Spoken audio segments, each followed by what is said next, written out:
பாலா சாரோட தாரதப்படை வந்து ஏ சர்டிஃபிகேட்னு சொன்னபோது கொஞ்சம் வருத்தமாக இருந்துச்சு.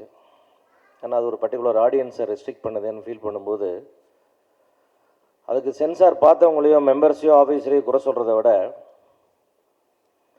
ஒரு 50 வருஷமும் ஒரே ரூல்ஸில் இருக்கிறோம், அந்த சட்டங்கள் மாறாமல் இருக்குன்ற ரொம்ப வருத்தம் இருந்துச்சு. அது சமயத்தில் வந்து சென்ட்ரல் கவர்மெண்ட் வந்து மொத்த சென்சார் ரூல்ஸையும் ரீஃபார்ம் பண்ணணும்னு சொல்லி ஒரு கமிட்டியை ஃபார்ம் பண்ணியிருக்காங்க. ரொம்ப சந்தோஷமான ஒரு விஷயம் அது. அந்த கமிட்டிக்கு வந்து ஒரு ஷாம் பெனகல் சார் தலைமையில் ஒரு கமிட்டி ஃபார்ம் பண்ணியிருக்காங்க. அதுக்கு வந்து எங்களுடைய இப்போ நான் ரீசெண்டாக film federation of India vice பிரசிடெண்ட்டாக போனதுனாலையும் மிஸ்டர் ரவி கோட்ராக்கா செக்ரட்டரியாக இருக்கார். இப்போ நாங்கள்லாம் அதுக்கு வந்து ரெப்ரசன்ட் பண்ணி அந்த கமிட்டியில் இன்னும் நிறையா ஆக்டிவ் ப்ரொடியூசர்ஸ் அண்ட் டைரக்டர்ஸ் உள்ள கமிட்டிக்குள்ளே சேர்க்கணும்னு சொல்லி நாங்கள் நிறைய ரெப்ரசன்டேஷன் லெட்டர்ஸ்லாம் கொடுத்துருக்கோம். நாங்கள் எல்லோரும் உள்ளே போய்